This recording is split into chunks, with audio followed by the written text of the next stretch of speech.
I'm Elaine, uh, a resident of Sitka since 1958.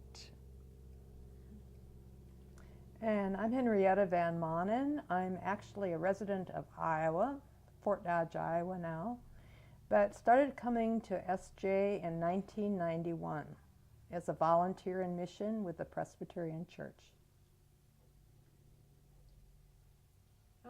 So do you want to tell a little bit about your early life and education, just, basically how you came to come here as a volunteer in mission? I grew up in Northwest Washington. I was born in Bellingham, grew up on a farm out in the county. I went to Western Washington College of Education, now Western Washington University in Bellingham, for 2 years, and then came to Ketchikan with friends to look for a summer job. And I dropped out of college. I worked there for 15 months at Ketchikan Pulp Company on a project, and then went back to college at Washington State University at Pullman, then Washington State College. I was there for 1 semester and again ran out of money and decided that I had liked being a secretary as much as I was probably ever going to enjoy being a home ec teacher, which had been my major. And so while I was in Ketchikan, the engineer I had worked there for had in the meantime moved here to Sitka and begun construction of the mill. And he offered me a job as secretary. So in what year was that? 1958. So I worked for a couple of years in construction or a year and a half, a little more than that, until construction was finished and the mill began operation. I was offered a job as secretary to the Japanese executives of the corporation who were stationed here in Sitka. And that was my role for the next 23 years until management of the company was restructured and the Japanese presence here was much reduced, and I went into personnel office for the last 10 years. Then I was intermittently retired from 1993. Because the pulp mill closed? Yes. Mm-hmm. I had been there then 35 years. I worked intermittently, supposed short-term temporary jobs over at University of Alaska Southeast Sitka campus in the Office of Continuing Education, and coordinated workshops and short courses there. And during another period, I worked at the Chamber of Commerce in the office for a year and a half. And then I was doing my volunteer things when, in 1999, Evelyn Bonner, who was then the librarian, contacted me and said she had a job for which she was desperate to find someone. Evelyn had this marvelous ability to engage and enlist people to be involved. And so I came to work at Sheldon Jackson in the Copy Center, which I continued to operate until 2007 when the college closed. The Copy Center. Can you tell what that was and how The copy center had at that time the only major copier on the campus, and my role was producing documents, sometimes creating documents, reports, tests, handouts for classes. I was a resource for faculty, for other staff members, for students as well. So were you creating documents? Yes. Yep. And also reproducing? Yes. So you weren't just copying? No. No, there was creating to do. Sometimes material came in by email, sometimes handwritten, sometimes typed, sometimes, for example, for tests, I was given a hard copy, and I had to then pick out the questions that the faculty member wanted on the test. Wow. And where was that located physically? In Fraser Hall, on the ground floor.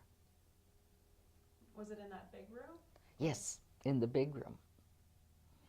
How many of you worked there? Or I was the only one.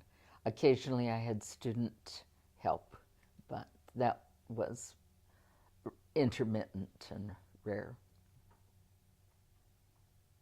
And then Henrietta, how did your life lead you to? Okay, I was born and raised in Iowa and went to college there, and I was a home economist.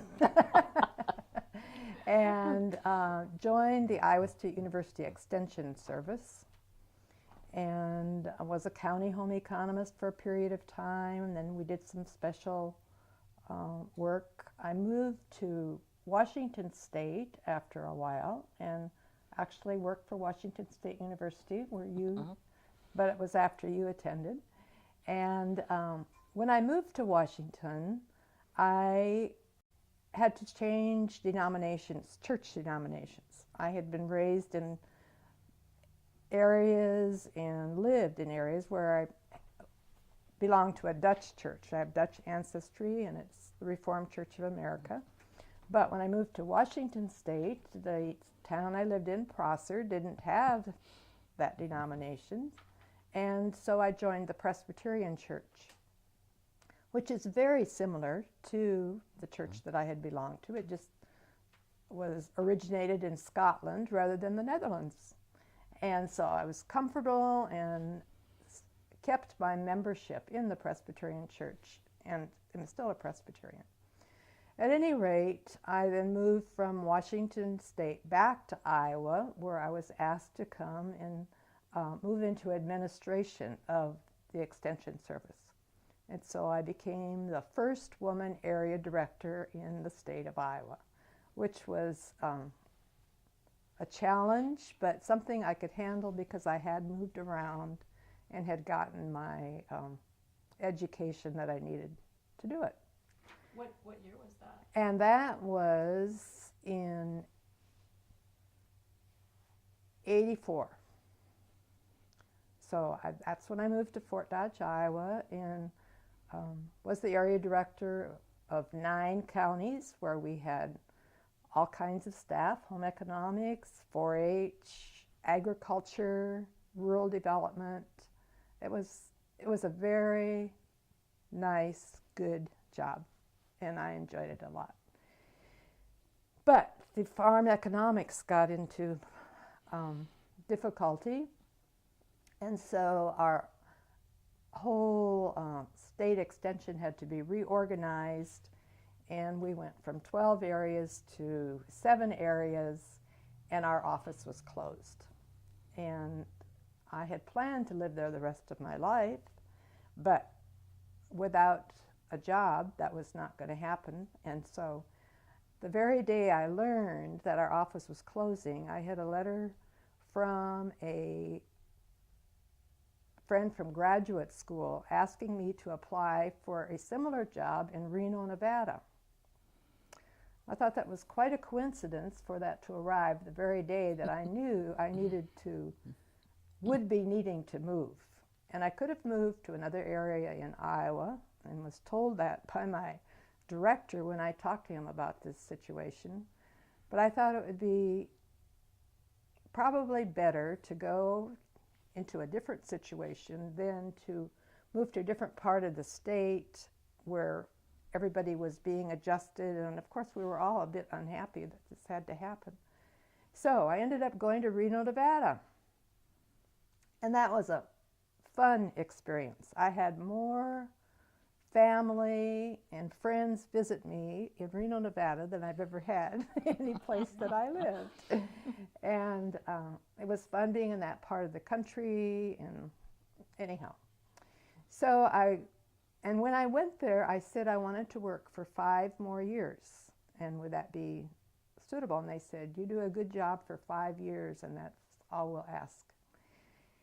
Because I had visited on what was called a go-see tour trip of Alaska in 1987, I think. Anyhow, in the mid-'80s. And we went to Juneau and Fairbanks and Anchorage and Homer and lots of places. But we ended up in Sitka. And of course, if you come to Sitka as a Presbyterian, you have to visit Sheldon Jackson College, which I did. And a couple that had been in that church in Prosser when I first became a Presbyterian were serving here as VIMs, Volunteers in Mission. And of course we got together and visited, and they said, Henrietta, when you are old enough to retire from Extension, you need to be a VIM. They had known my interest in Alaska. I had always thought about wanting to work here, but it never quite worked. And so I knew that when I got to be the right age, that's what I wanted to do, was to apply to be a VIM. So as my 5 years were going along in Reno, I applied, and in those days we applied through the National Church, sent an application, and they, with all kinds of references, and they really screened us quite thoroughly, which is interesting when we look at how we become volunteers now. But that was very important, and we had to say where we would like to go, our first, second, and third choices, and I put, this is my first choice. And anyhow, in March of 1991, I got a letter saying that I was accepted to work at Sheldon Jackson College. And in fact, I then worked with the people here and got a contract to work in the president's office with the assistant to the president. And then came here that fall. It started out, I was going to be Joe Rosillin's secretary or assistant. Who was that? Joe Rosillin was the sort of the executive assistant to the president. He worked in development, and at that time there were about 3 or 4 guys that came from, was it Montana? I think Dr. Kelke, Dr. Tornquist, Dr. Rosillin, and anyhow, he came with Dr. Kelke. And then Dr. Kelke decided to move out of the administration building into Hawk House. We were going to have a big financial campaign. I forget how many $1 million that we were going to go after, and he felt he needed to concentrate on that and not be in an office where people kept visiting him frequently. He always had an open door policy, and so then you have a lot of people interrupting your day. And anyhow, we moved to Hawk House. So the administration offices, the president's office moved? Mm-hmm. So we were in Hawk House the fall of 1991. And we had a couple of Vims who lived upstairs because there was, lots of space. And so that was their place to live. And then we had offices downstairs, meeting rooms. It made a good office. So that's where I started out. So going back just a little bit, the Go See tour, was that a Presbyterian church? It was a synod tour, Synod of Alaska Northwest. And there were about 35 of us that would fly from city to city. And we were supposed to go to Barrow, but the weather was, because they have a wonderful Presbyterian church up there. And that was a very great disappointment. I didn't get to go to Barrow until I came to work here, and then I went on for a long weekend once. But instead, we went to Kotzebue on that trip. Now, I don't think there was a Presbyterian church in Kotzebue, but we got to go over the Arctic Circle. So that was part of that. But we went to Haines. I'd say we went to we didn't get to the little villages, here, the Cake and those, but we went to the Palmer.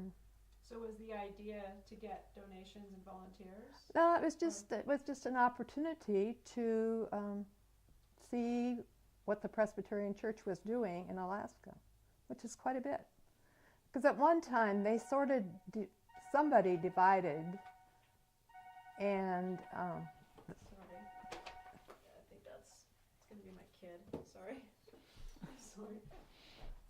My children. do you remember who did that? Certain Well, towns, it was the Baptist equivalent, I think, to like National Council of Churches. they did that. Yeah. Yeah. I don't never quite know. So the Episcopal Church got certain regions, and the Catholic Church focused on a region, and the Lutheran Church got the Seward Peninsula, Nome area, Okay. and Episcopal Church got along the Yukon and Kuskokwim rivers, a lot of that area. Catholic Church had an area, and the Presbyterian Church had a focus area, rather than compete.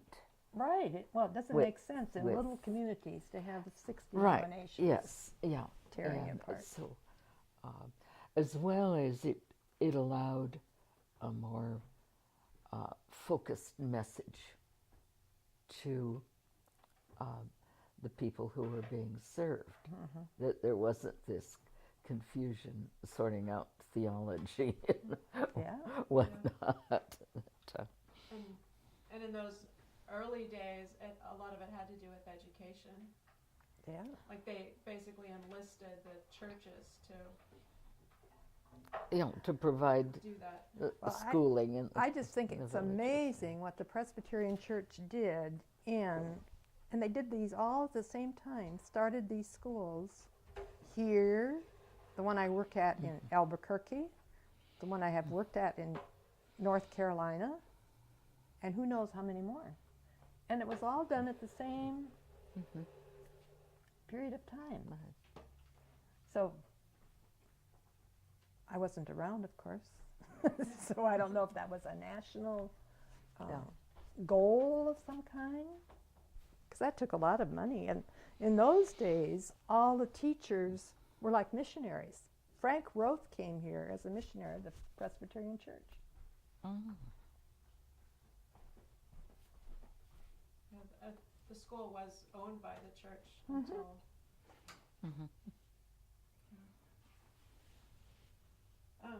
Okay, do you remember what you were saying when the phone rang? Oh. But do mention Frank Roth and the churches having their areas and so forth. Well, Or maybe go back to when you first came and went yeah, to can we do work. that, and then can you splice it? It could be spliced. I could try to find that on the tape, rewind that for me. Or tell again, yeah. Okay, tell again is best. Start where? Well, at that time, I believe this is probably about when in the 1930s or so, an equivalent of what would be the National Council of Churches in the U.S. The various representatives met together, and rather than compete for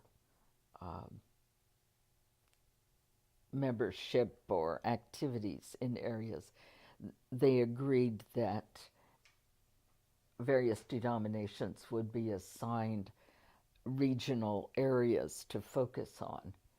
And for example, I know that the Lutherans were given the Seward Peninsula around Nome as we don't an have area. Presbyterian churches there. Yeah.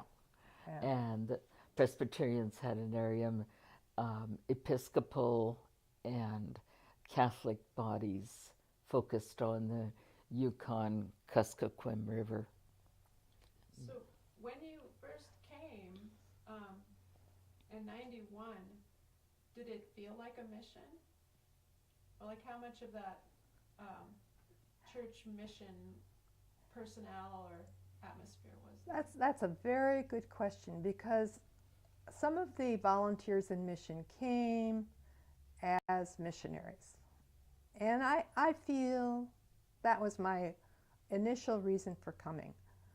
And but that wasn't true of all the volunteers. A lot of people came here, and I did in part for the adventure of being in Alaska.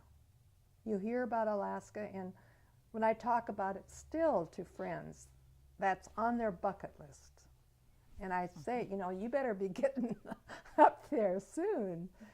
But so, as I was trying to say, that volunteers in mission come here for different reasons.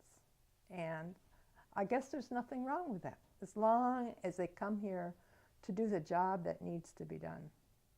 And I think most of the volunteers that have come here do that. With an attitude of service. Yes. I think very few people who have been on the staff or faculty in whatever role at SJ saw it as a job. I think most had this attitude. They were here to serve their God, to serve others around them, and especially to serve the students that they interacted with. I was always impressed with the length of service many of the faculty gave this institution.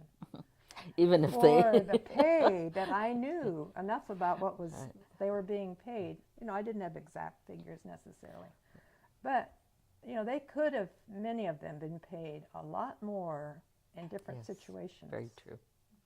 And whether it was the love of the students, the love of the school, the love of Alaska, I think it was a mixture of those things. But there were a lot of people who gave a lot of their lives for the students. So as VIMs, were VIMs paid or? No, VIMs were given board and room. We paid our own transportation to get here. But when we arrived, we knew that we had a place to live, and we had wonderful meals in the cafeteria. And we had those meals, of course, with the students when the students were here, but we also had meals there in the summertime, through all the time. And I just learned this week that I was doing something on the street, and a man said that is the best kitchen in Sitka. And I had never known that. The SJ kitchen is the very best kitchen in Sitka. And we've had wonderful meals. Our fire chief in Sitka right now used to be our chef, Dave Miller. And you know, he's excellent. He had wonderful help, some wonderful cooks that worked with him, and so we were always well fed. In fact, volunteers move around a lot. They learn from each other different opportunities, and because many of them are adventurous and want to live in different parts of the country, they do that. And when people would come here and be here for, a month or two, I think Sitka, Sheldon Jackson, had the best food of any of the places. That was their reputation. So do you suppose some VIMs came for the food? I don't know if they came for the food initially, but I think they stayed. I think food does make a difference. Oh, yes. Yeah. It's happening at the camp right now. We have wonderful cooks that are, they're just doing a better job. So you were working full-time? I was working, yes, and that's a requirement. In order to have board and room here, we worked 40 hours a week. How many VIMs were there doing that? Oh, there were at times 20, 25. Would that be summer? And during the school year, I think we probably averaged 20 in the school year. A lot of them were maintenance. A lot of them were couples, and the male usually worked in the maintenance area. The women worked in offices. In the summertime, we ran a hotel out of David Sweetland Hall, and we had work groups come, but there were people that came off the street. People would refer them to that office. That telephone number was well known, and we'd have Evelyn Looney. Did you ever know her? No. Anyhow, my she time. was a volunteer. Yes. I'm sorry, it took me a moment. Yes. Yeah, she came back, several years, yes. and was the hotel manager. And we had other people, the Allfields, I remember. And, those rooms had to be cleaned, and that took a lot of help. And all that bedding had to be washed. And so it was a busy place. For how many, I wonder how that's a lot of people working for free. Oh, how much money? Or just how that compared to the number of staff. Paid staff. Yeah. I don't think there were as many volunteers as paid staff. Well, certainly in the summer there were more. And the other place that a lot of people worked was the library. Dr. Bonner had a lot of people. She'd have different jobs that she'd want done. And there were times that there'd be a couple.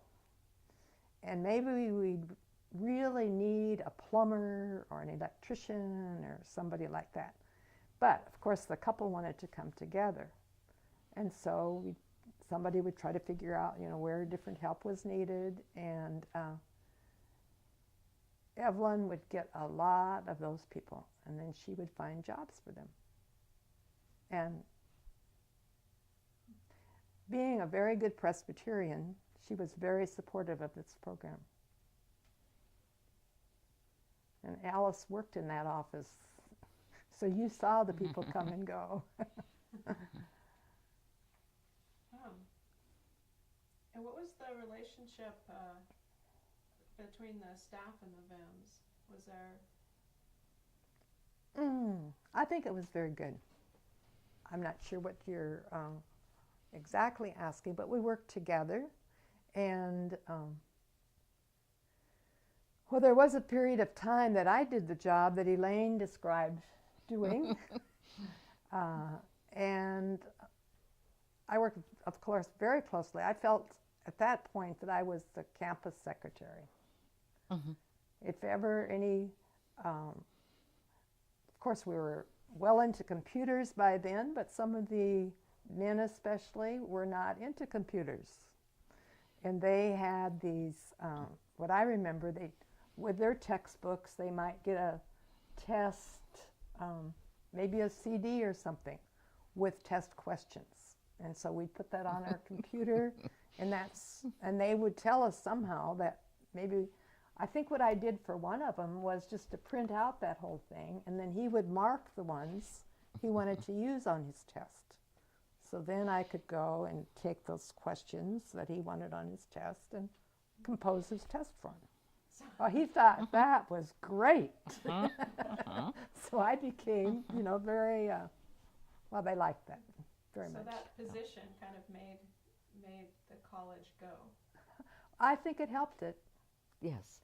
And the other thing that, I'm not sure it happened when you did, but when I was there, before that, there was a copy center that people would go in and copy their things. And Dr. Bonner and I agreed that while I was there, that I would do the copying, period. And when the repairman came from Aurora, he told me that was the best kept machine in the city because only one person was using it. Yes, that was my experience also. You Yeah. did the same thing, Yeah. No, and it really does make a difference. So But it was When enjoyable. we called for a serviceman, they knew that indeed we needed a serviceman because we did a lot of the routine maintenance and resetting and getting things going again. Yeah. It was only in dire situations that Desperation. we called for assistance. So you initially came and worked as the assistant to the president's assistant. Right, and I never really did. That's what I came to do. But by the time I got here, and Mr. Rosellan picked me up at the ferry, he told me that I was going to be my Dr. Kelke's secretary. So that's how I actually started. And then, That's how I met you, Henrietta, when Really? you were Dr. Kelke's yeah, secretary. well, I served that role for, well, we were in Hawk House for a year. And by the time we were ready, I have to think where we moved. For a little while, we were in Rasmussen, and then we went into the house, which was the president's house. Dr. Kelke and his family built a new home out. It wasn't on Sawmill Creek, but out on the water. And he felt that the president's house should remain as a president's something. Because he said, when I'm gone, that house is going to be needed for the president again. So this is that little tiny old house. It's not tiny, it's Austin House Oh, up on the hill. up on the hill. And that was being used as the president's office. So then, yes, we used it the fall of '92. It became the president's office. And we all moved in there, and the development part of the office. Because I very soon got involved in the whole database for the development program.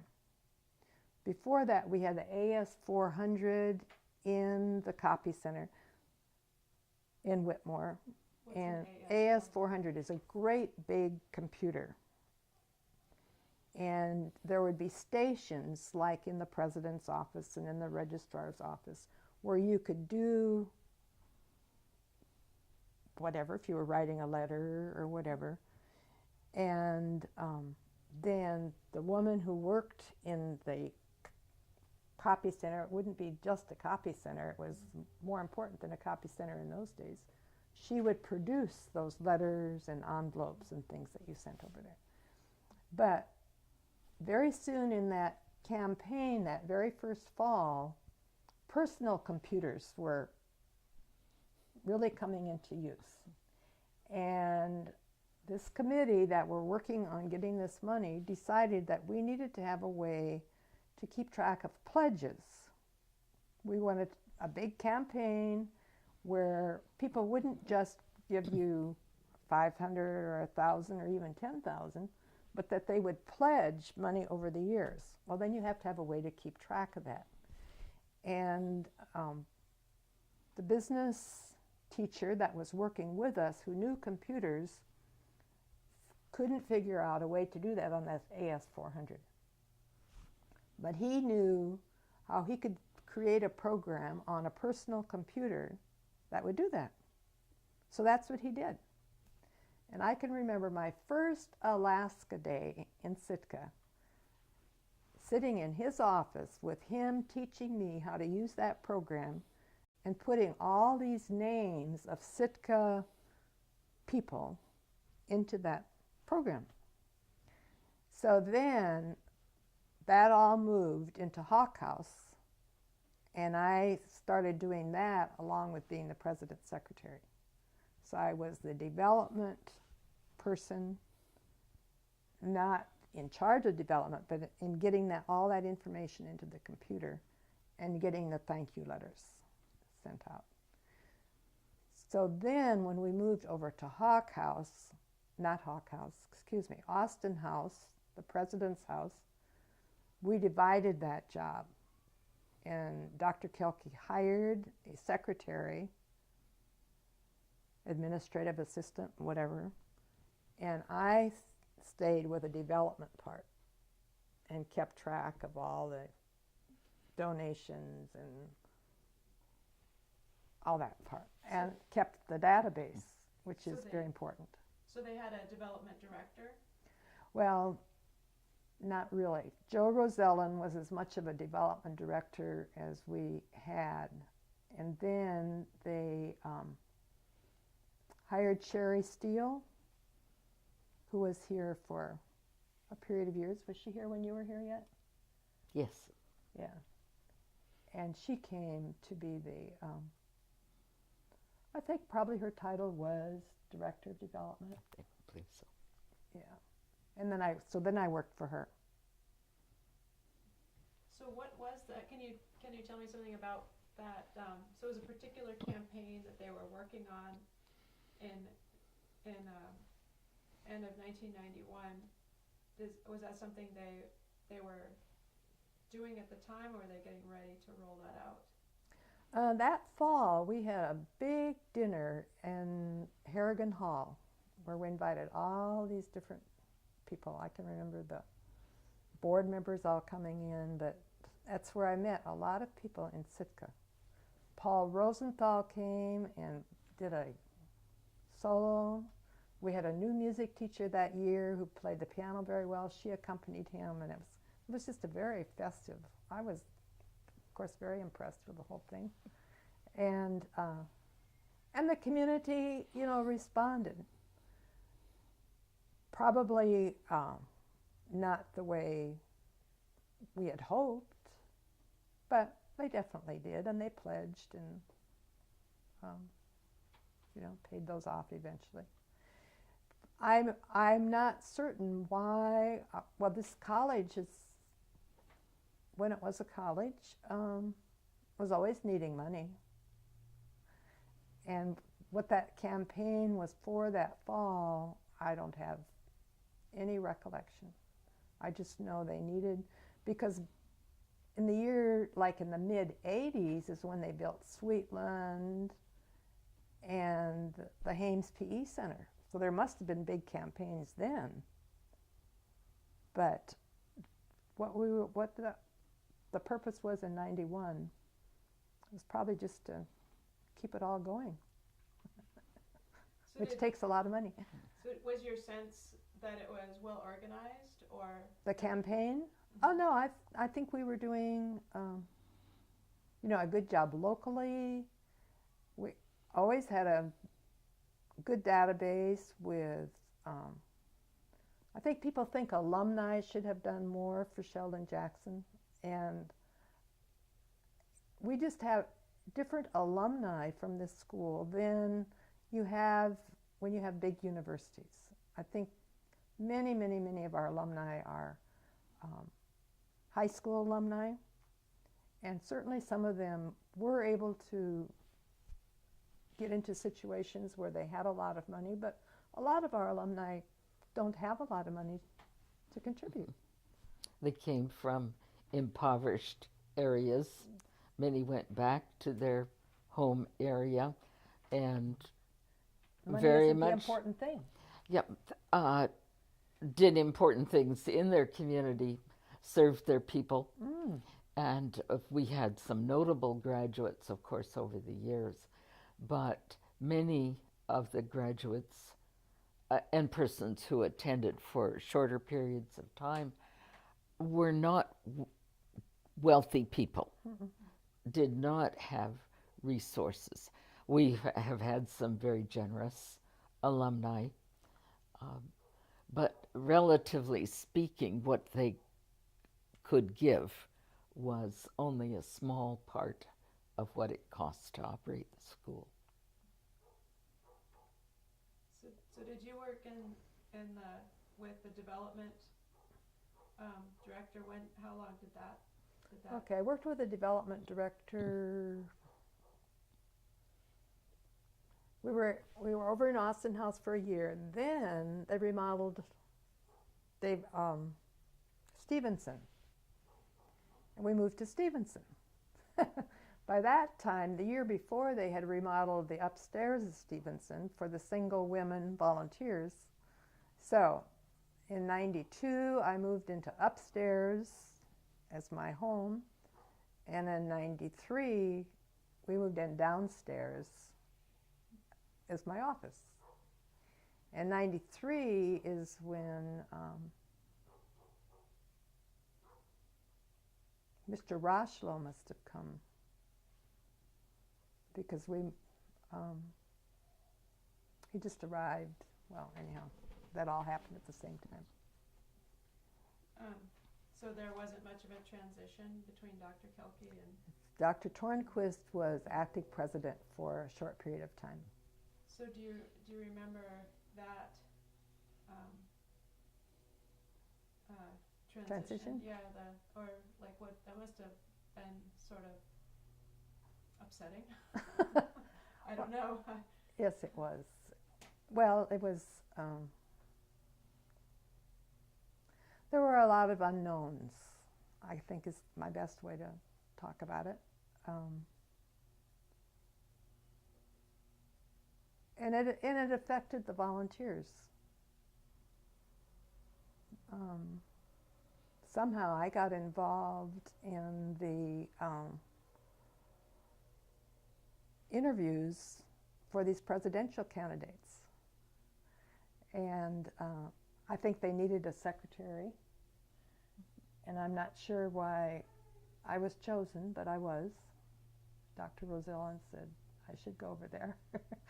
And so I became very involved in that. And it was interesting. I had played in the school orchestra. I played a bass drum in high school. And there was a bass drum here, and so I got to play the bass drum, which was fun. Dr. Busey directed it, Mr. Busey. And Mrs. Roshlow was in that orchestra playing the violin, and so she and I became friends. And so when that interview occurred, it was quite, I couldn't, being a confidential secretary, I couldn't say anything about that. And, but I knew what was going on. And when he was selected, I was very pleased, because I knew he had been doing a good job at Mount Edgecombe, or felt he had. And actually that period of time that he started that fall until he died, the school was, well, it was a nice place to be. They were communicating well, and he was getting people involved. And I've always felt that if he could have lived and worked with us for a period of years, something might have happened, but that isn't the way life was. And so then we started another series of presidents. And for a little while, I was sort of the continuity. I'm just going to go. Yeah. They may be coming upstairs. And I'm sorry.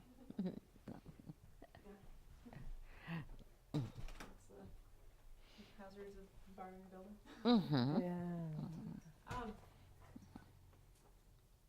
Um, I think what you've touched on, this communication between the administration or the Board of Trustees and the interaction with faculty and staff sometimes was less than what it might have been, what might have been helpful. Mm-hmm. And over the years of various presidents, various administrations, until I came in '99, there seems to be some lack of communication. And when, after the meeting, Board of Trustees meeting in '99, when the vote was to close, well, the proposed vote was to close the college. And the vote to close failed, but there were several resignations from the Board of Trustees pursuant to that decision. And then the trustees hired a consulting firm, and I had an opportunity working with them in their various meetings as they talked about perception in the community of Sitka that the college had lost touch, that it was operating as a somewhat isolated entity on the hill. And so there was a number of meetings that we met as a task force every month for several months, sometimes twice a month, with representatives from community and of the college and the consulting firm in how best to forward the purpose and goals of the college. So going back to just real quick to go back to when Dr. Kelke left, it sounded like you didn't have much notice. Was that sudden? That was very sudden. It happened at a board meeting in Seattle. And so then Dr. Tornquist was appointed to act. And he had been brought in by Yes, he was the dean of academics. And so they felt that he had the best background to do that. And he wasn't there very long, the president's And search. then the president's search, proceeded very quickly. And Mr. Rochlow was here in the fall. So that all went quite quickly. I'm trying to remember when Dr. Kelke left. But in that, late winter, early spring, I think. Of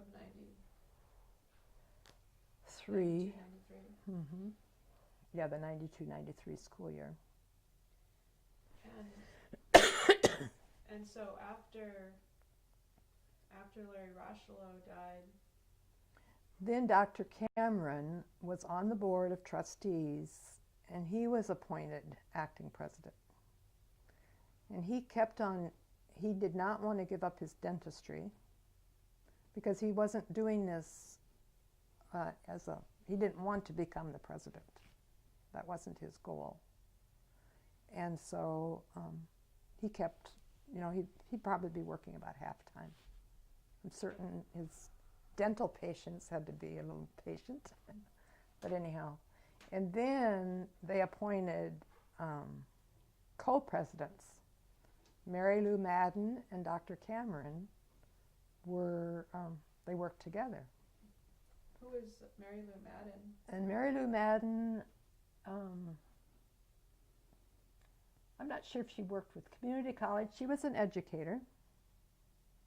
And she became more of the academic part of it. And then Dr. Cameron was the business part of it. If you can divide a presidency that way, and I think you can see how that can be done. Now, that didn't always work real well, because sometimes, as an academician, you would like to spend money to do something to improve the education, and Dr. Cameron wanted to get us in the black. And that was not always perfect. So you were working in the president's office all through that. I was observing all this. So what did that feel like? Well, I liked, well, it was, you were sort of torn. Because of course I wanted the college to keep going, and that we had to get as close to being in the black as possible. And yet, of course, I also wanted everybody to have the best education. And anyhow, my job was to try to keep everything in order, to get the best donations that we could, that we keep track of people, so that when we sent letters out asking for donations, that we got the best return. Did you Kept ever, those addresses up to date, which is a big job. so did you ever feel like you were being, a lot was being asked of you? Not any more than I wanted to give. So you felt like you had control over? Oh yes, no, I liked what I was doing. And what I always said was, well, what I told Dr. Kelke to start with, I had never been a secretary like you had. But I've had a lot of good secretaries, and I will play secretary to the best of my ability. So that's what I did. And then when I got more into that development database stuff, I really enjoyed the computer work. And so that was good. And I still like to do that. So were they looking for a president during that era when they had the co-presidents? Was that supposed to be temporary, or? No, I think Mr. Sweetland meant for that to be for a while. Mr. Sweetland being the chairman of the board of trustees. Yes, right. Because he was the one who appointed him, and I'm sure the trustees must have gone along with that. But it was definitely Mr. Sweetland's idea. And then how long did that last? Like, who was the next president? Was Meekoff the next president? I think then so. there was a, anyhow, that really did not work out real well. Meekoff. No, Or the the- Cameron Madden. And I don't even remember which one went first. But I think there were some short-term people that came before Meekoff. Or maybe my recollection is not correct. But my impression is that some of the persons who served as president were not trained as administrators. They were fine religious men, such as Dr. Meekoff as a No, I think he was As a- the first of a series. Yes, okay. They had background in other fields. They had various network connections that made them a valuable part of the college program. but not necessarily administrators. Right. And that created or failed to resolve some of the problems that existed. So what were some of the issues with the co-president situation? So you were in the office, in the president's office all during this? Well, part of the problem was when they wanted to work. Dr. Cameron wanted to come in early in the morning and maybe have a staff meeting early in the morning, and that wasn't when Dr. Madden liked to work. And they certainly could be there at different times, but there was a time when you have to get together and communicate, and I'm afraid that didn't happen.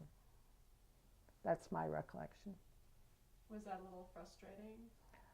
Well, it was, I guess you'd call it frustrating. It was upsetting because I wanted this all to work. And fortunately, I didn't have any control. And that's the good part of being a volunteer. You know, you do your best in whatever job you're assigned, but you're not in charge. So do you remember the transition to, so is David Meekoff? Mm-hmm. Is he a doctor of divinity? I mean, he was also an ordained minister. He's an ordained minister, and I think he got his, he does have a doctorate, but it was an honorary, probably from I'm not even going to say which college, but I think it's an honorary. So what was that like when he came in? By then, I was over in the copy center. Oh. And I remember we had a big inauguration. We didn't ever have an inauguration with Rochelo or Cameron, but we had a nice, which I had not experienced before. I think you had a nice one for Dr. Kelke way back. But we had this, and it was a nice occasion. And I'm trying to remember how long Dr. Meekoff was president. I don't think very long. He left in 99 or early 2000. So very shortly after I was left. Sounds like. Yep. Oh, so you left Sheldon Jackson? Mm-hmm. Before Elaine went to the copy center, I had left.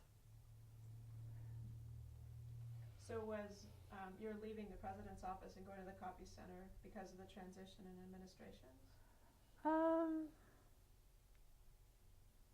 It's something I'd rather not talk about. Oh, that's fine. Yeah, I don't think it's something that is suitable for this. Oh, sure, yeah. And then you went back to Iowa? And yes, I went back to Iowa for a short period of time, but before I went back home for a bit, I had signed on with Warren Wilson College in North Carolina, where a lot of my friends had volunteered. And I had gone to visit friends and met the people there, and it was a very easy transition. Was that a Presbyterian school? It was another Presbyterian school. It was a school built for little mountain boys, just like Sheldon Jackson, elementary school, and it became a high school, and it became a junior college, and by the time I got there, it was a college. And I was responsible for the college catalog, which was real fun. A lot of computer work, and I learned the wonderful thing of being a volunteer. I've learned a lot of different things, and especially different computer programs, and have enjoyed that. The whole database thing was important here, and in North Carolina I learned a PageMaker program, because it was like writing a book. And when I came back here to work with another person, I learned Excel in a way that I had never experienced before. So it's been an education for me.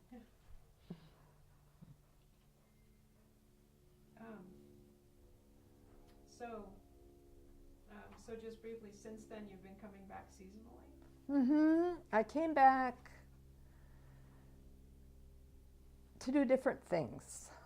I worked in the summertime with a work group. Of course, the head of maintenance, Marcel, always directed their work. But I would pick them up at the airport, get them into their rooms, coordinate their activities. They like work groups come here for short, just for short periods of time. And while they're here, they want to do, see a little bit of Alaska. And so I'd load them up in the van and we'd go to the different hiking places or just all different activities. And so that was my job to coordinate that. And to, one day somebody went hiking and fell and got hurt pretty badly. Of course, took her to the hospital and took care of that whole situation. Fortunately, we have not had a lot of illness either with our long-term volunteers or work groups. Because we're a sturdy bunch. Yeah, the age we're at, we were, that could have happened a whole lot more. I remember one person falling and breaking his shoulder, and another person falling on the ice and getting really messed up. But it has been minimal when you think of all the people that have come here, the condition of the campus. Every time I walk on these sidewalks, I think, Henrietta, pick up your feet so you don't get caught. 'Cause that's a good way to get hurt.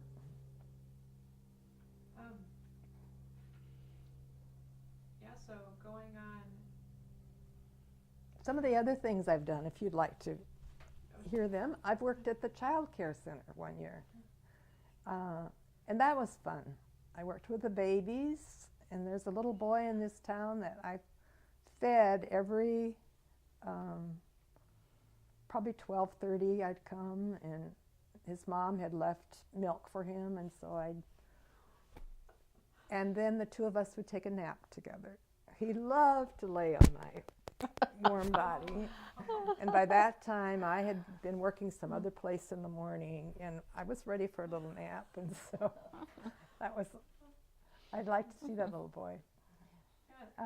In the morning, we had a coffee shop where I learned to make all the different fancy coffees. And that was a fun experience. I always felt that there are people buying those coffees that really probably shouldn't be spending their money that way, but it was their choice. And so I made them for them, and they enjoyed them. Another person I worked for was, what was her title?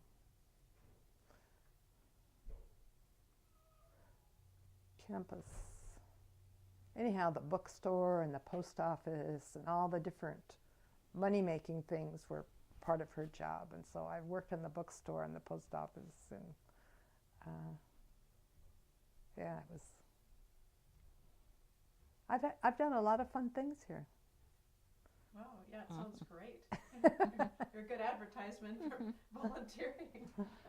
Well, it's been a wonderful part of my life, and I say, first of all, Sheldon Jackson probably got the 10 best years of my life. From 55 to 65, you're still really healthy, and anyhow, I enjoyed it very much. And I think it's helped to keep me healthier.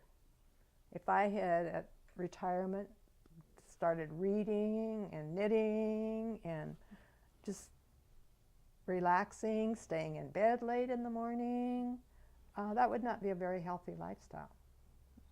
Where I was doing something I enjoyed, I felt I was helping, and doing what I thought I was supposed to be doing.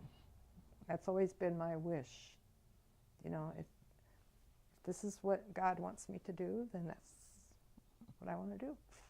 And this interacting with younger folks, Mm. with these students, there were times I felt motherly toward them, or like the school nurse or something. When students had problems, they oftentimes stopped by my office and would share something of what was going on in their lives. And similar, when there were great things going on in their lives, it was such good news to share. And they'd stop in and say they just got a letter from home with good news, or I just got news I've been accepted to such and such school, and that they were going to be able to go on, or money came through, So they could stay. and or the traumas of campus romances, which were discouraged to some extent. How could they possibly discourage romances Well, college students?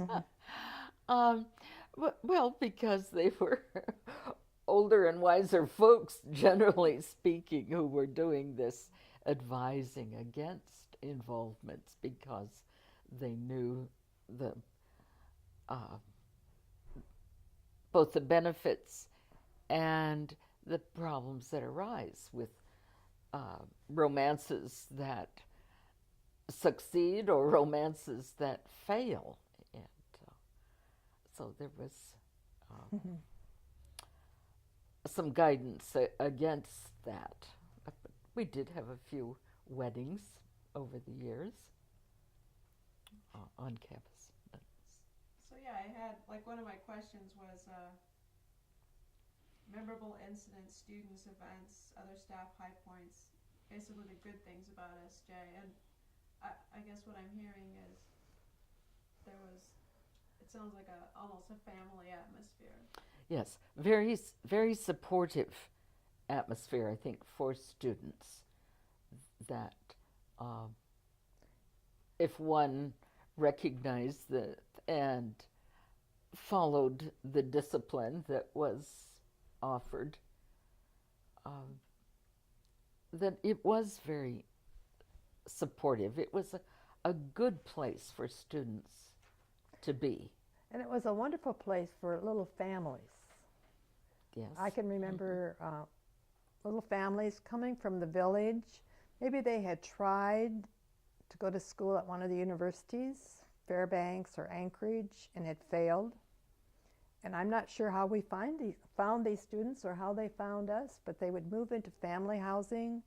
They had good child care for their children. And there's one little Eskimo family that I can just see them and would love to see them now, but they both graduated and they both went home with jobs in their little hometown. And that was neat. And in the meantime, they had, I think they came with a baby or two and had more babies while they were here doing all this. It was just amazing. But with good child care, and they worked hard. You know, they had to study and take care of these children at night, but they got the job done. And to see them graduate, that's the thing that I remember the most, and made it all worthwhile. I don't know, Elaine, if you have incidents like that made you feel like this is why I'm here. Yes, I did. Nothing comes to mind right off the top of my head, but yes, I had this sense of, this is where I'm supposed to be. This is what I'm supposed to be doing with my life. And I was hooked.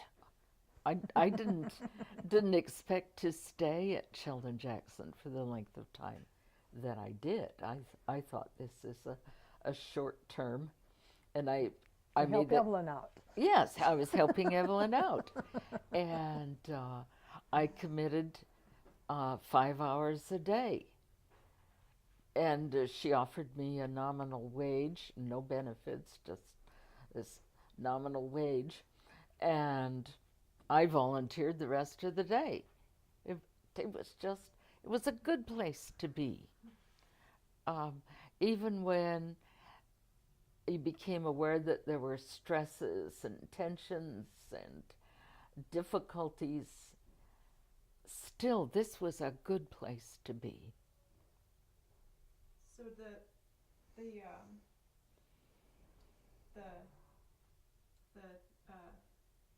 do you think that most of the tensions or difficulties was that mostly probably like the financial state of the college making people uneasy, or were there, or how much of it do you think was communication and how much was what you knew and how much was what you didn't know, I guess?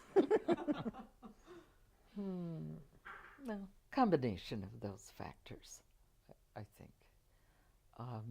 But definitely after 99, the financial stresses were communicated perhaps to a greater extent.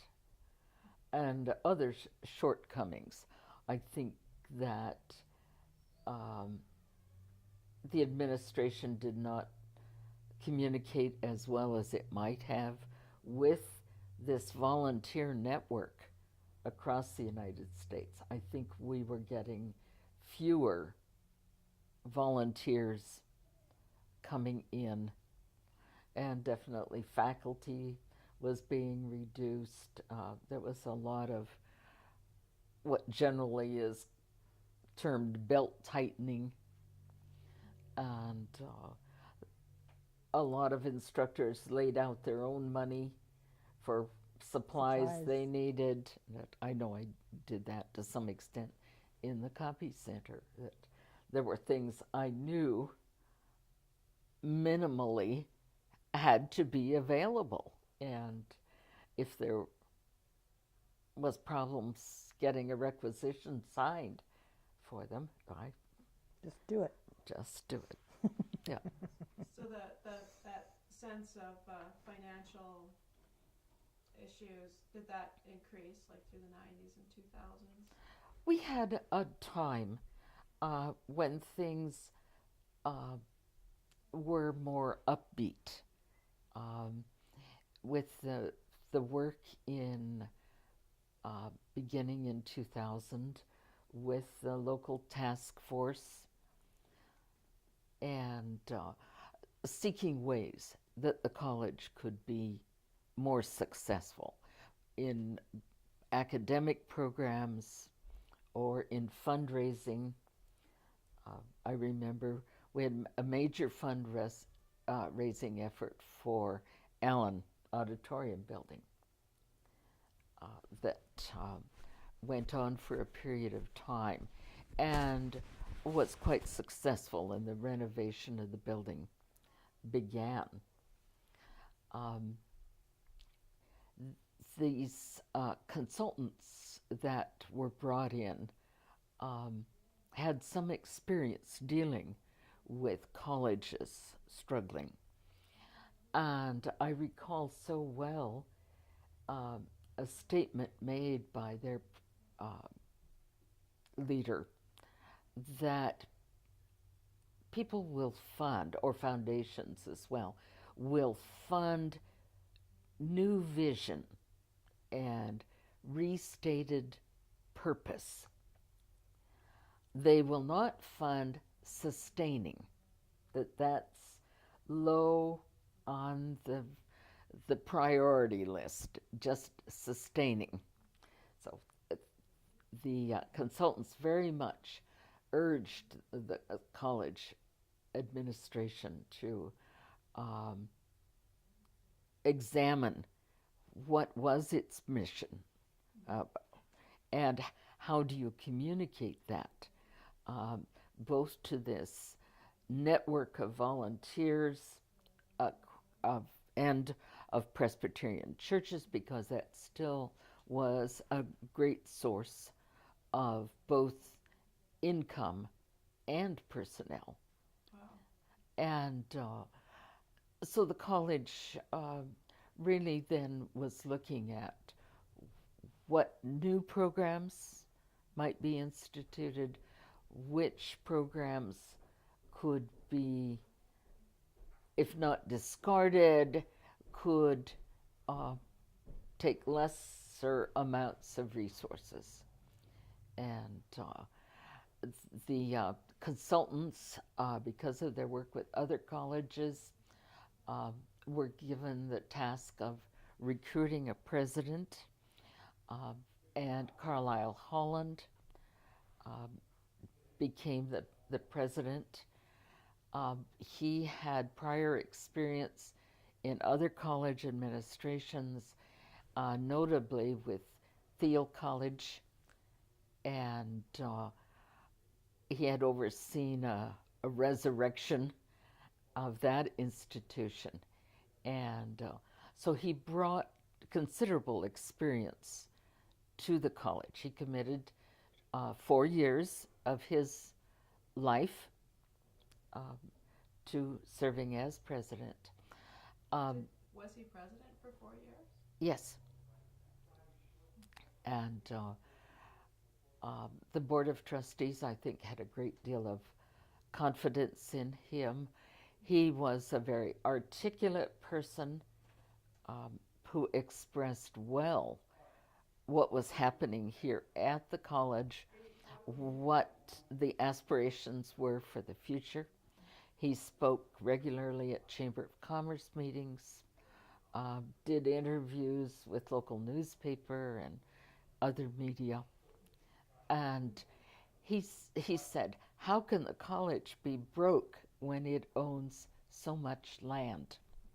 And he saw that as a possible funding source. Selling land.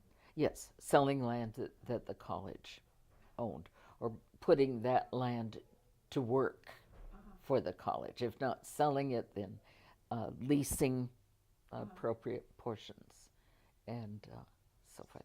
So was President, was it Cleveland?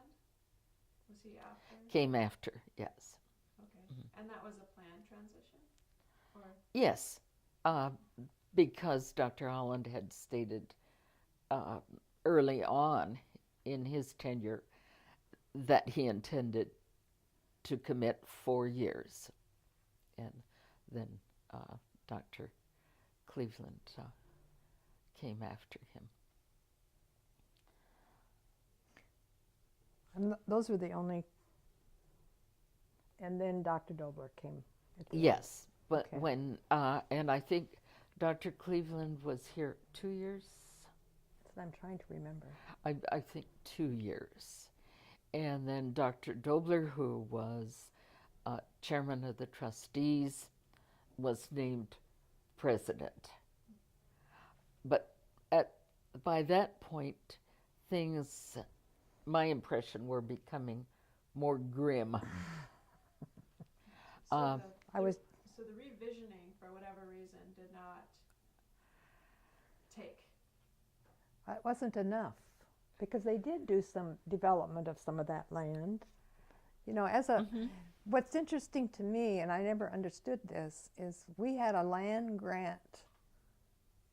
Sheldon Jackson had land way up into the mountain, just like land grant colleges in, the lower 48, or Fairbanks, which is a land grant college. I don't know why we were given that, but we were. It was a piece of land that was given to this school. And so I think the trustees at different times had different plans for how they could use some of that.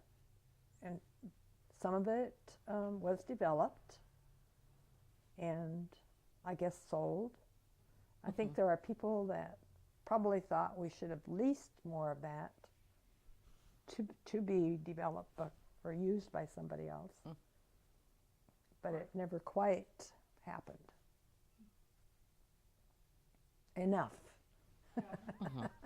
to save us. And so you felt like President Holland was a good communicator?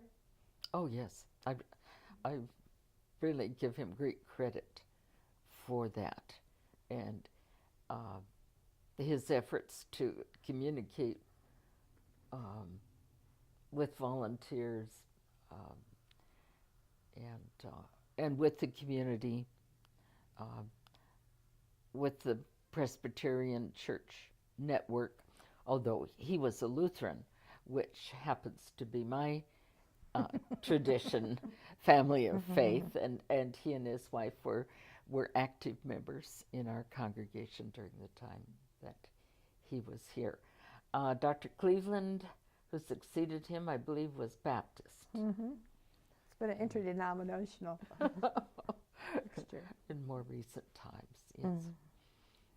And I think it was around that like 2000, 2001 when they decided to put Christian back into their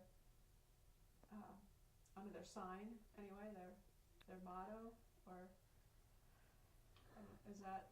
I don't know if I don't recall. I can't speak to that. Really have an impact on the school. Well, there was some.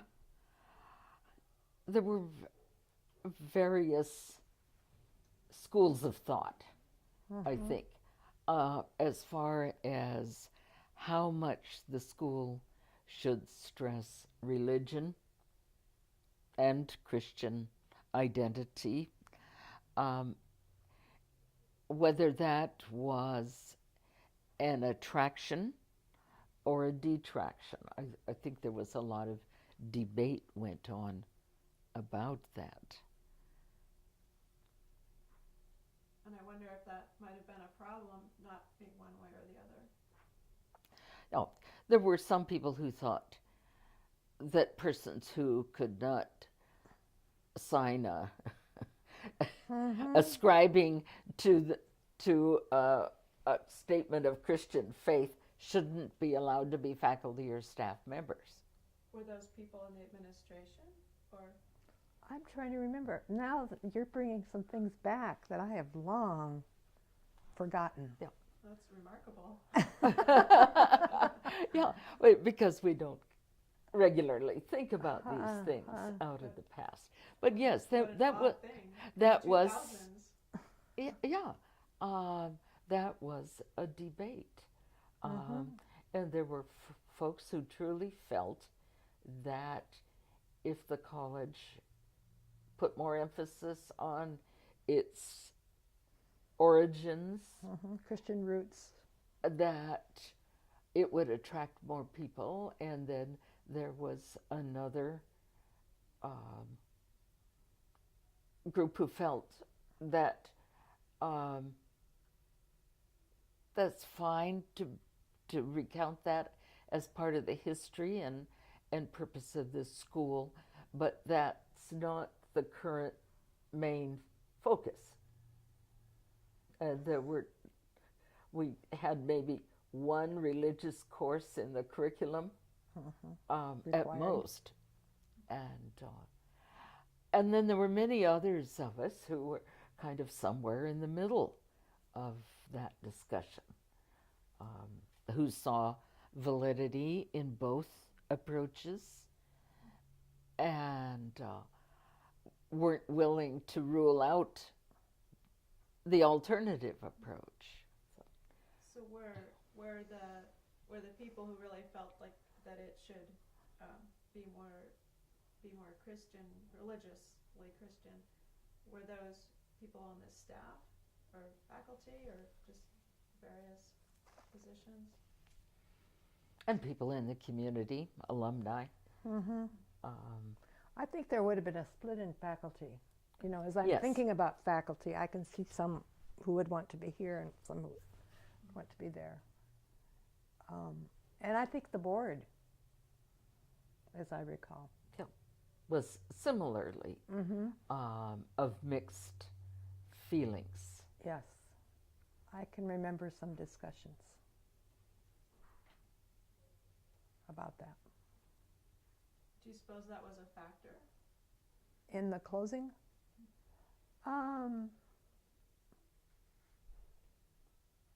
I wouldn't say so, but what do I know? No, I think that financial, More than me. financial Right. concerns. Enrollment had dropped, and of course, enrollment drops if you're not recruiting, and you can't recruit if you don't have money. And so it just was a downward spiral toward the end. I think in the early 2000s, people had hope. I really saw future here, and that as time went on and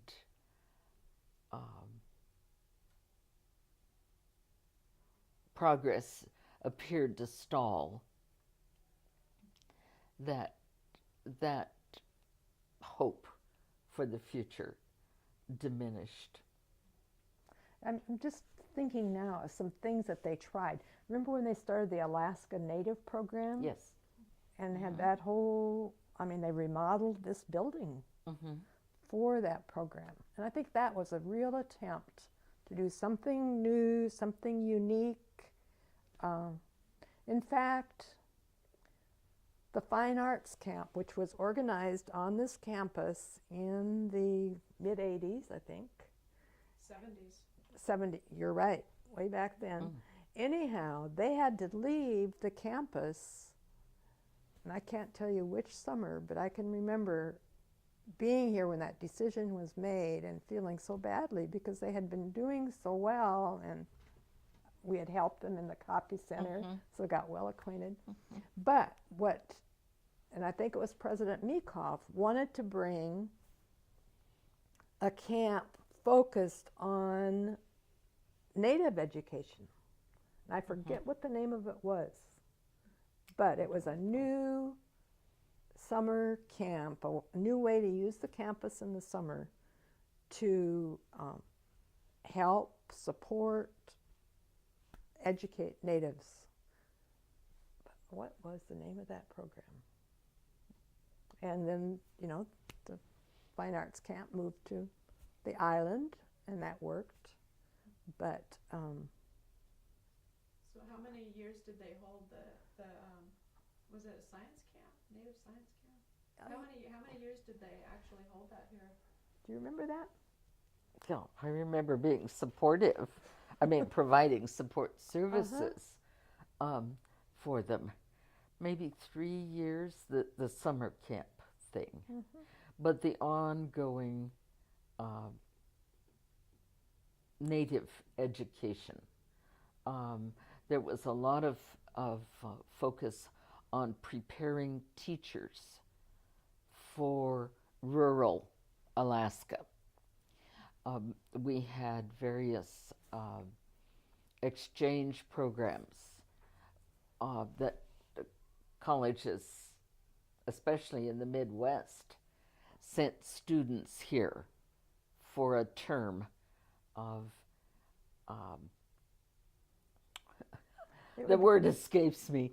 Anyhow, of practice teaching, in effect. Practicum. Yeah, of teaching, either in our schools here in Sitka, or of in more remote areas, but being mentored by faculty members here.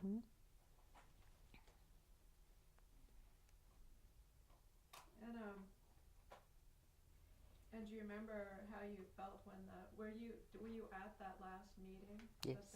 Yes. Were you here then? When they Closed? Yeah, the Friday afternoon. No, we had been here that summer. We had had a reunion of volunteers on the campus that summer. And it was one attempt to see if this campus, because some of us thought it could have been used for like a summer retreat place where church groups, other groups would come, and they could rent the dorms and use all this space for meetings, et cetera, et cetera. And people, some people would say, no, people won't pay that much money, et cetera, et cetera. And so the chaplain and I made a proposal to, usually when volunteers came for reunions, they didn't pay very much. They probably paid for their food, but then they would get rooms gratis or for a low amount. But we came up with what it would cost, like a motel, and just to see if people would come. Well, we had a wonderful reunion, and people did pay. I don't remember how much a night, but it was, you know, a good amount to help the school. But and then we ate in the cafeteria, and we did all things all around town, and it was a nice time. And at that time, the president was still talking like everything was fine. So this was early summer 2007. It would have been Right. in June, because we always had our reunions during the Sitka Music Festival. And so it would have been early June, yes. So the atmosphere, you didn't feel like. No, and we were really trying, you know, as we planned this, to get as much information as we could. In June, we also had the all-school reunion, alumni reunion. That same year, yes, Same just month. before us. You're right. Same month. Yeah. And there was little hint in the messages that we got from the administration that things were not, that the potential was not here. And the end of June, we had a meeting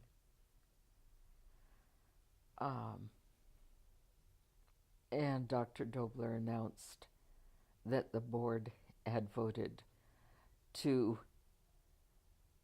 cease courses for 1 year, that there would not be classes held.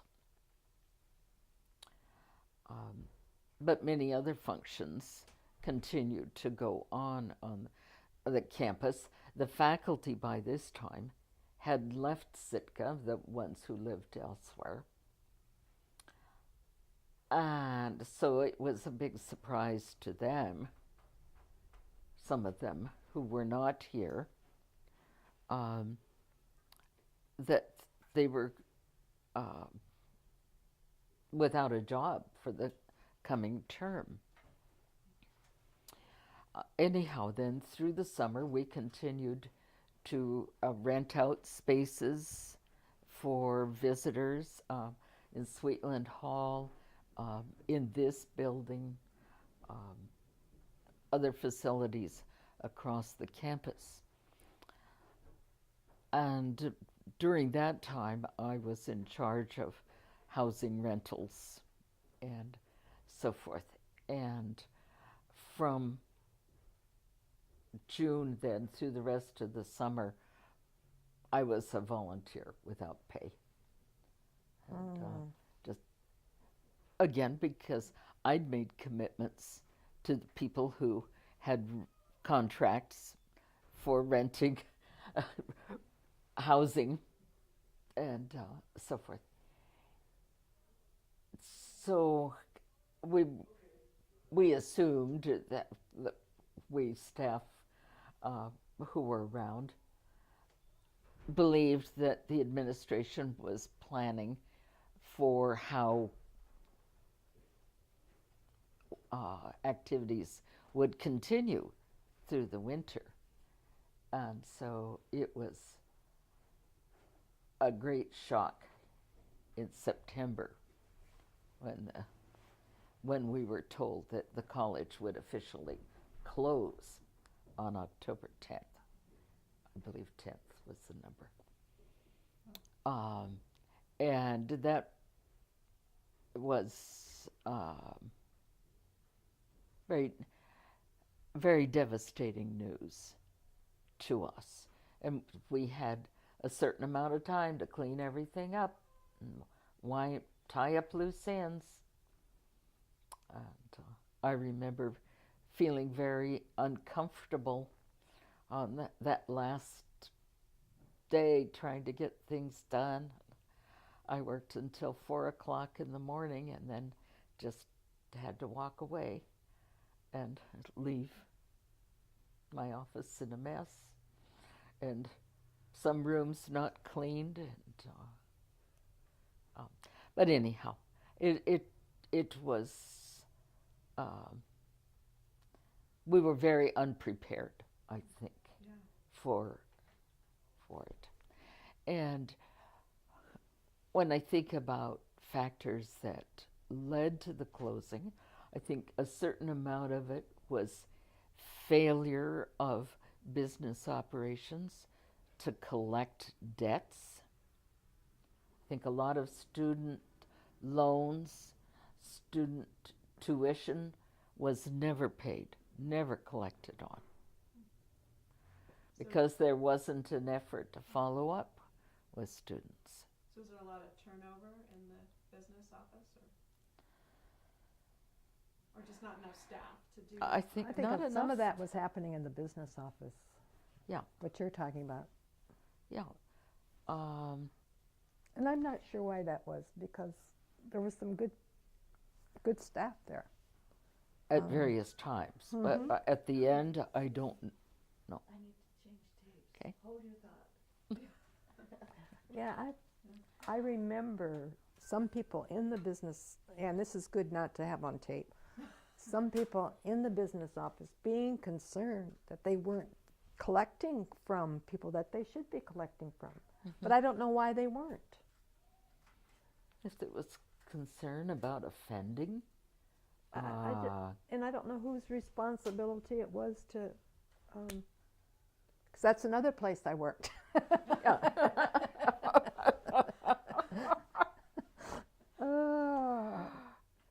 I'm ready again. Do you want to repeat your comment? No, well, I can remember some of what you're talking about, in the fact that child care payments weren't always kept up to date. And why that was, whose responsibility, who wasn't doing what they might or could have done. I'm not sure how that fell through the cracks. But I'm sure there were a lot of reasons for things not being successful.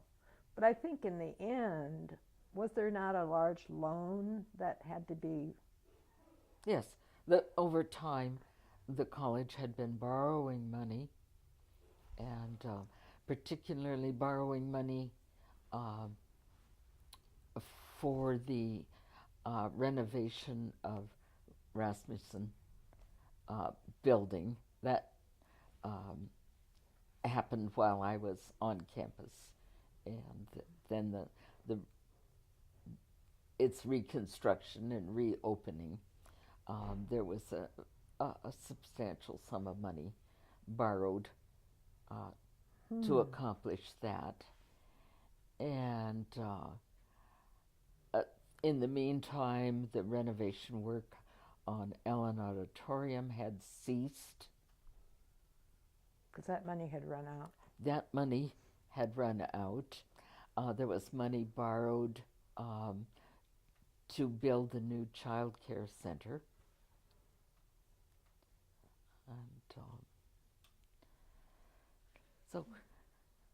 And I think there had been money borrowed just for operating expenses. Yeah, I think that's the money that was called, because the child care money came from USDA, and I don't know that but they as a were loan. calling on Part that. of it was a grant, part was a loan.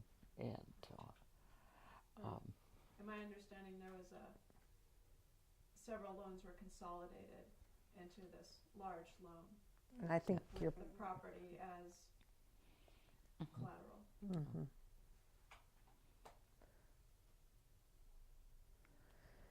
Anyhow, it happened.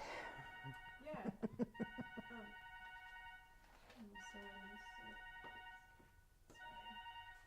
Sorry.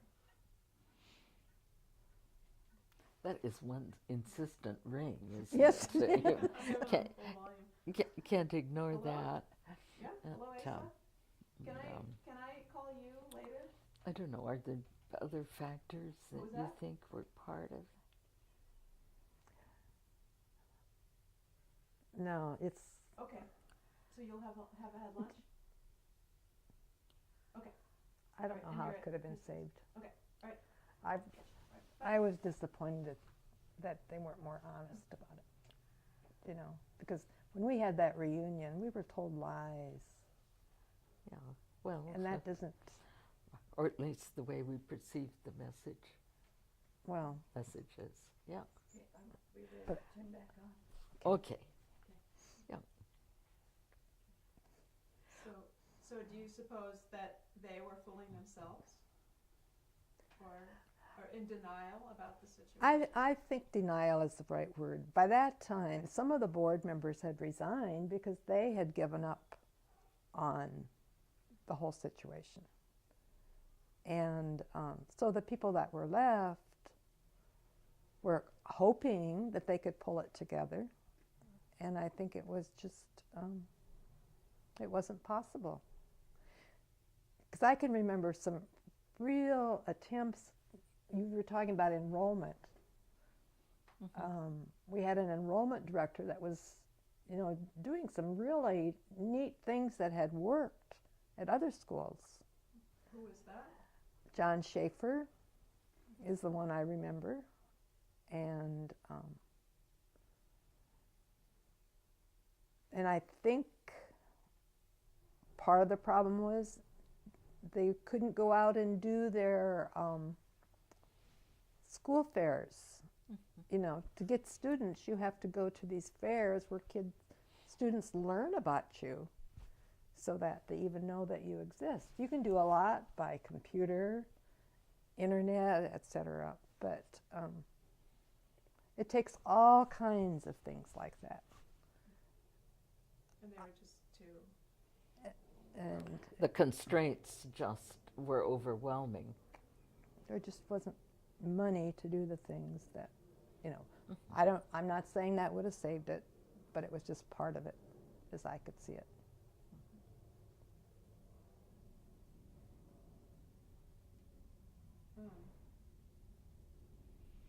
So And maybe it was time for it to close. I think the VIM's attitude over the years had been, you know, this place could have closed many, many years before. But somehow it pulled itself out, and we'd say, you know, God must have wanted this to stay open, but there'll be a day when that will not be the case anymore, and then it will close.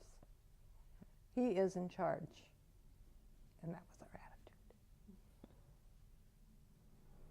So you'd almost have to have an attitude like that if you sense, and you can't do anything about it. I think the VIMs did all they could do over the years.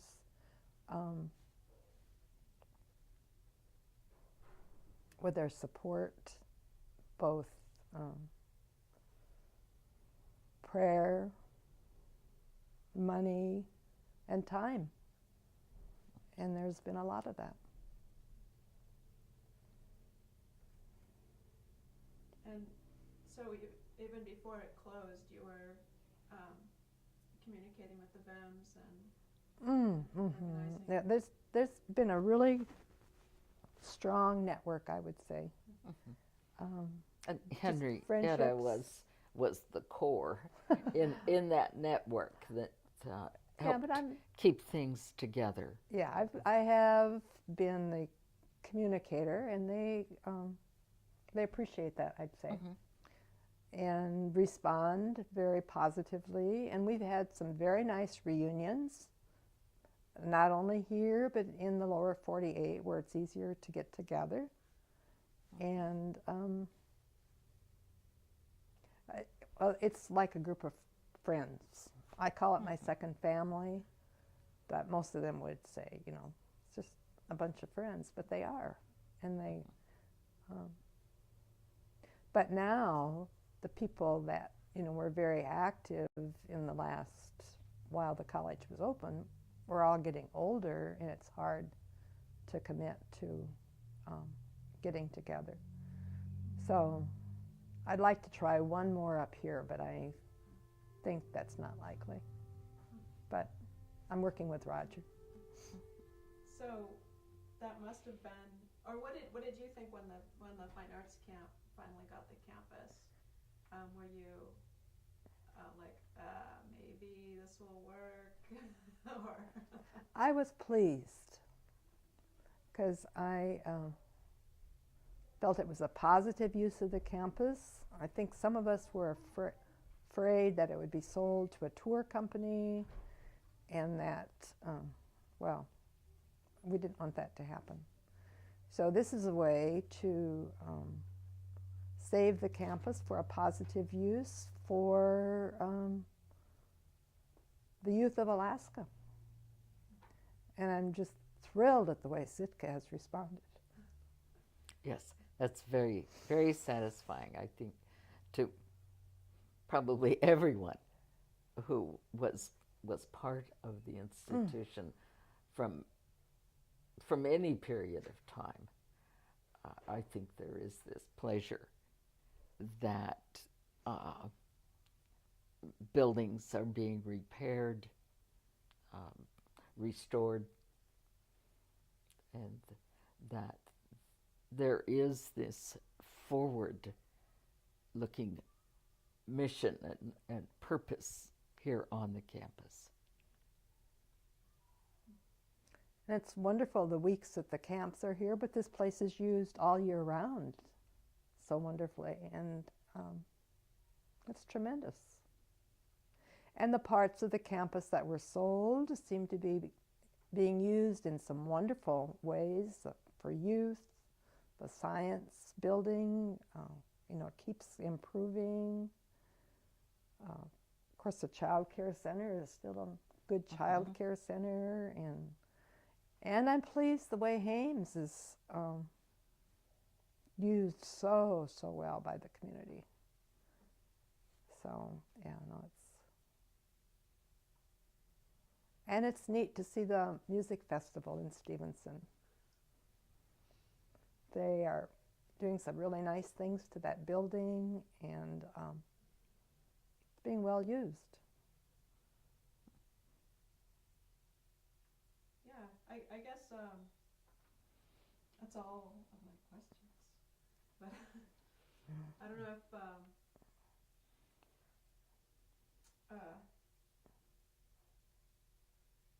I'm pleased that I had an opportunity to be part of this long tradition. That is a very meaningful thing in my life that I was able to share with these folks. Over the years, I had attended many events on the campus. Of course, this prior to the construction of Harrigan Centennial Hall, the auditorium here was our community performance theater. So concerts and plays, theater productions. So many wonderful things over the years happened on this campus. And so for me, it's very satisfying to see the rejuvenation that is happening here. And wow. So do you feel like the Fine Arts Camp is a continuation of the tradition of service and education? I feel it is. yes, very much so. Yeah, no, they're really involving a lot of people, and with a very positive program. It's just wonderful to see these young people learn what they learn, and to go to their performances and see them perform. It's just, it's very thrilling. And the neat thing that happened last evening was the students were performing. It was sort of an informal show, not their final performances yet. But a young man, and I'm not even sure where he's from, did a beautiful operatic piece from Carmen. I was there and I was streaming. And he did it so beautifully, but and I'm going to cry. The part that impressed me the most was the way the students responded. They got up and They knew. they clapped like Yeah. they would for a good performer. Wow. It was so neat. And you know, they stomped their feet with the kids, you know, Yeah. and they're with them all the way. But to have them recognize that young man the way they did was just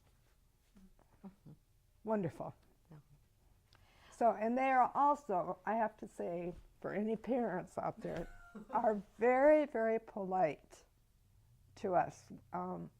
We have another couple that are here volunteering this summer, and we go every morning and help get the breakfast line going, to get the juice and the milk and the water and in a way that flows nicely. And to have those children thank us for that, just sweetly. It made me wonder at first, you know, are the teachers telling them that? And we decided, no, that's their training from home. And it's very nice. Wow. So that's maybe a good way to end with tears of joy. Yes, Yeah. I'm very thrilled to be here. And, you know, I hope my health will let me do it again. Henrietta is working as a staff member for Fine Arts Camp. As a volunteer. But I get to stay on campus and meet with the children, and just as I did as a VIM. And that's how Roger invited me. He said, would you like to be a VIM for the Fine Arts Camp? Oh, wonderful. And so I said, sure, if you have a place for me to live. So that's our agreement. Oh, great. Wow. So I'm very fortunate. Wow. Well, thank you so much for your, let's see, 91. 22 years. And